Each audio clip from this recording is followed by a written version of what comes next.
friends. Welcome to Sky House Herbs podcast. I'm Ashley Ellenboss, a clinical herbalist, and in this space, I share my knowledge and experience with plant medicine to help you on your own journey of healing and transformation. Join me in exploring the ancient wisdom of plant spirit medicine and how it can be used to heal the body, mind, and spirit. We'll talk to experts in the field and share stories from people who've been transformed by powerful plant allies. New episodes are released each Monday, so please subscribe. And now, let's explore this mystical world of plant medicine together. Hey everyone, welcome in. Today we'll be talking about some recent buzz in the TikTok sphere about ashwagandha. I had a student and a listener reach out saying, hey, I have been hearing all of these people sharing their experiences on TikTok, having really negative emotional experiences. Can you talk about this? What is your experience? So that is what we'll talk about today. I'll talk about some of the science of what we know about ashwagandha. I'll talk about these TikTok participants and their experiences, and just kind of look at maybe some other background causes of what might be going on. And yeah, I'm excited to cover this with you because ashwagandha is a wonderful herb, and I think it's good to understand it from a more medical and also a more traditional perspective before we pigeonhole it into this bad herb. Before we dive in, please, if you haven't already, click the subscribe button. Follow me and my work. You can click on notifications. I have new videos that come out every Monday, so please follow me there. And if you like this video, click the like button and let me know that this was helpful. Also, we are starting the upcoming year one, or I should call it first year, Herbal Foundations course. That's going to be starting this week. There's still time to join. So if you want to study with me for 1 year online, it includes both recorded classes and live interactive classes. I would love to have you in class. I'll include a link to our website where you can learn more about the course and sign up if you're interested. All right, so let's talk about ashwagandha. So ashwagandha, the Latin name is Withania somnifera, is a traditional herb that's been used in India for thousands of years. It's been used traditionally in India as a rejuvenative tonic for people that are going through periods of convalescence, that is, recovering from injuries, from illnesses, from long periods of depletion. It was also traditionally used for men to help them increase sperm count. I think back in the day, it was more just increased virility. The name ashwagandha means he who has the virility of a horse. So the idea is that this was an herb that really builds energy, especially in men, but it's also been used in women. Traditionally in India, it was used as a female tonic for pregnancy, to help hold the uterus. So it's been used for thousands of years and really with very little concern. We also know that this herb, I'm just going to pull up my book. This is a great text written by Dr. Frawley and Dr. Vasant Lad. So these are two physicians and Ayurvedic practitioners, very well respected in the field.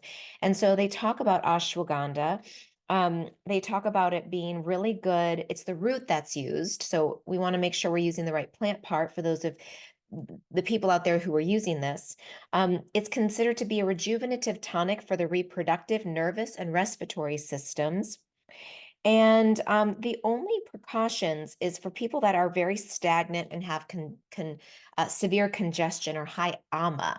And in Ayurveda, ama is when you've got like a lot of cold, damp energy, especially in the digestive system, because this herb is a regenerative and it's a builder.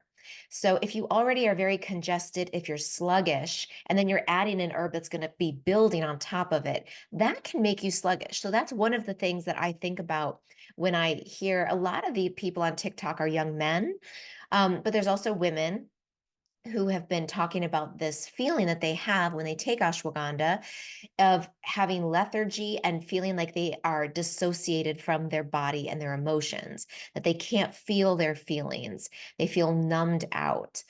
And so this is something very interesting to me because if we look at all the data and research from clinical trials, which we'll get into in a minute, there is nothing that talks about it being that it creating lethargy. Actually, in opposite, we often find that in rat studies and in human clinical trials, it actually has a brain enhancing and cognition enhancing effect. So that makes me curious. But what I'm wondering is if one question I have is that, again, if you're taking an herb and you don't understand the full character of the plant, right? This is why for me as an herbalist and when I teach my students, one herb doesn't do one thing.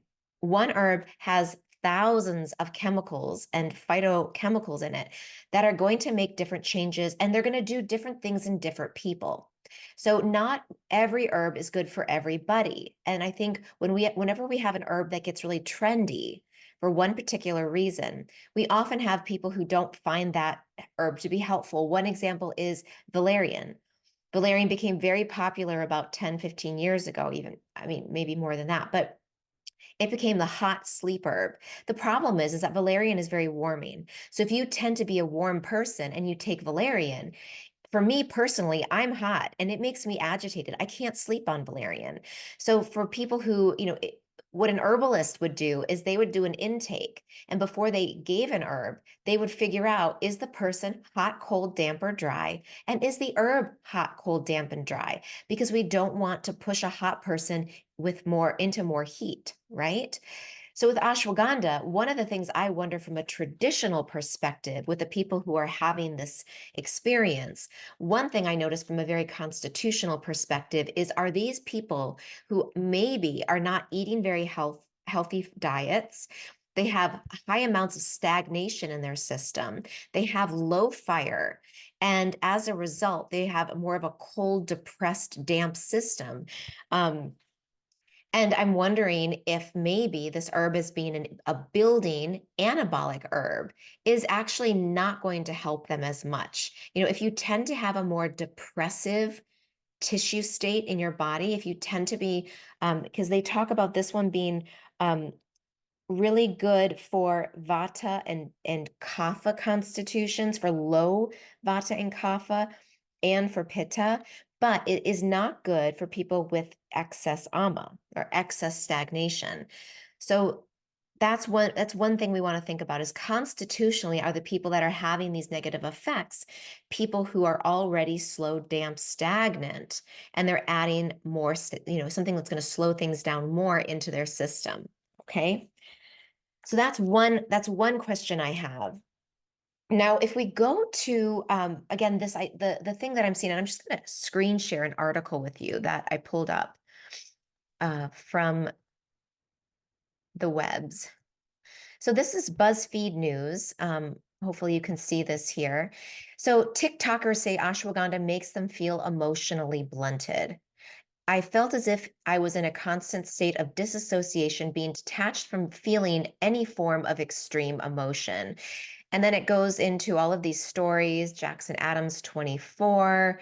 It talks about some other guy. I wouldn't be overly happy or sad about anything. I felt I was a constant state of dissociation. And then it looks like there have been overall, ashwagandha hashtag has over 660 million views. One of the top videos has 1.3 million views, describes the experience of taking ashwagandha. You feel it empty, numb, as if you're depressed, the video text reads. Your heart wants you to feel emotions, but your minds won't let you. Others can say it can blunt feelings from a breakup or relationship drama. So, and then we've got like this guy here talking about feeling, if you start taking ashwagandha and it blunted your feelings and you don't stop. Okay, so I'm going to stop sharing this for a second and talk about all of this. So here's what I think there's a few things going on with this viral ashwagandha craziness. Now, I'm a clinical herbalist. I've been working with herbs for over 15 years. I've been in clinical practice for about 12 years. I've worked with ashwagandha hundreds and hundreds of times with many different types of clients.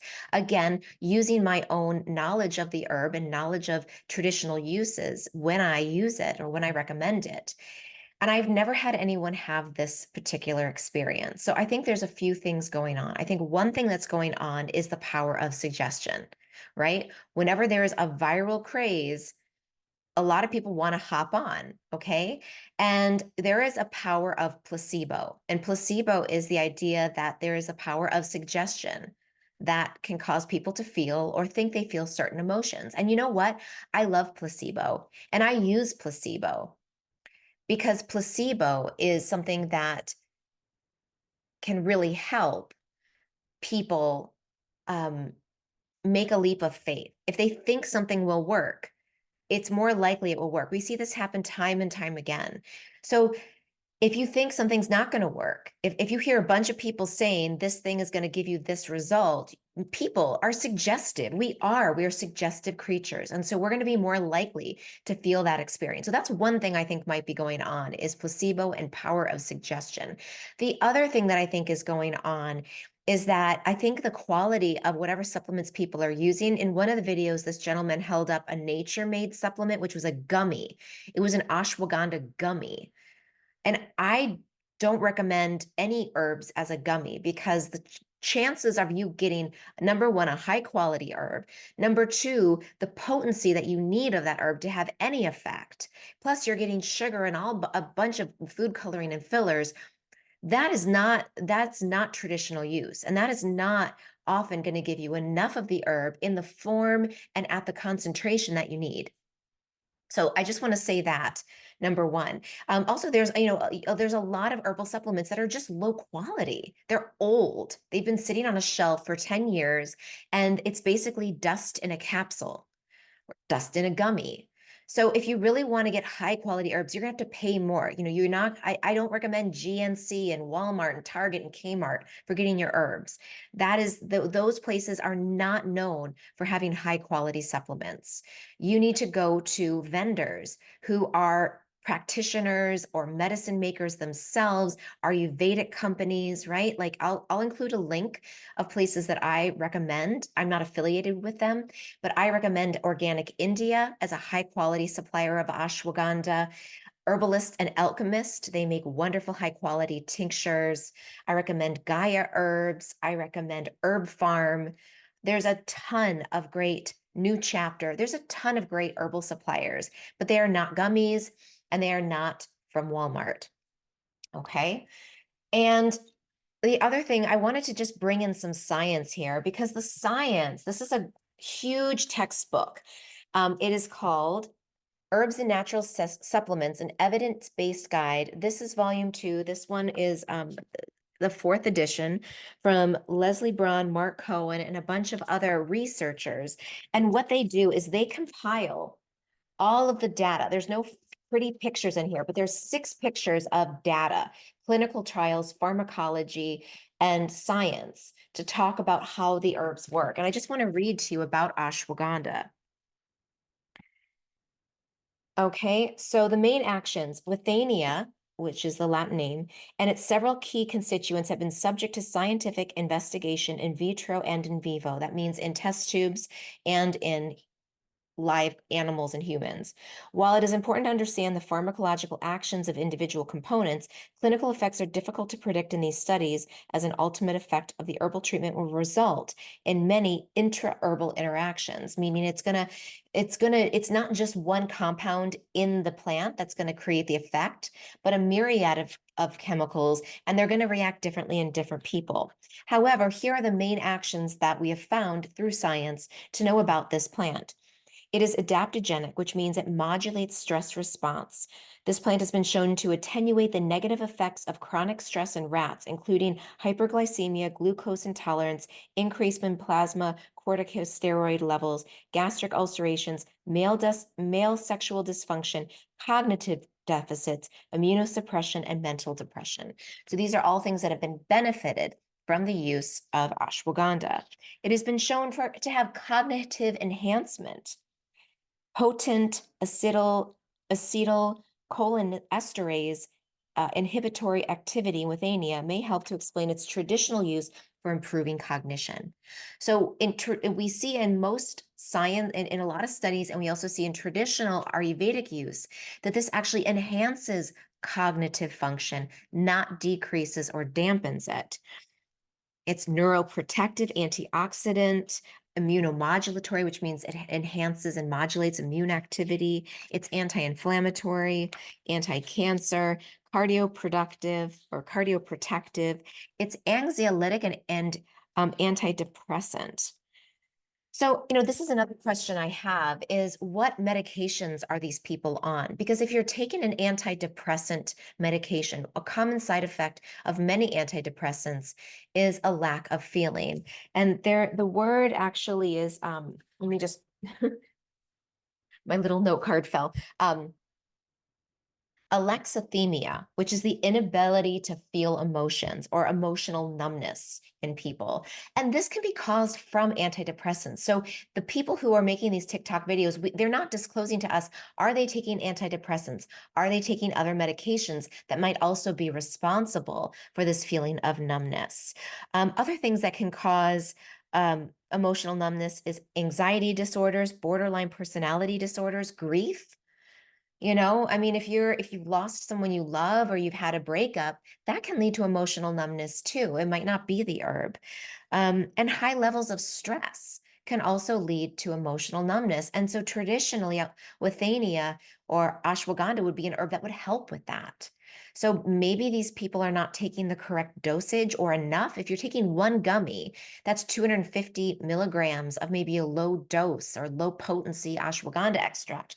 You're probably not going to have any effect. So you might be dealing with your underlying, stress disorder. You might be dealing with your underlying, you know, high levels of stress or, maybe adrenal suppression from having high cortisol levels for a long time. If you've been working out really, really hard and you're not giving yourself rest days, that can also lead to adrenal deficit syndrome, where you can have low feelings of emotional receptivity and you can just feel lethargic and burned out.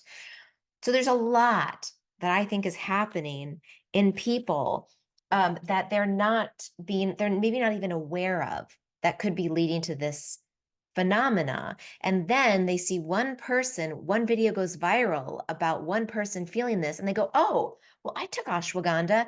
That must be why I'm having this.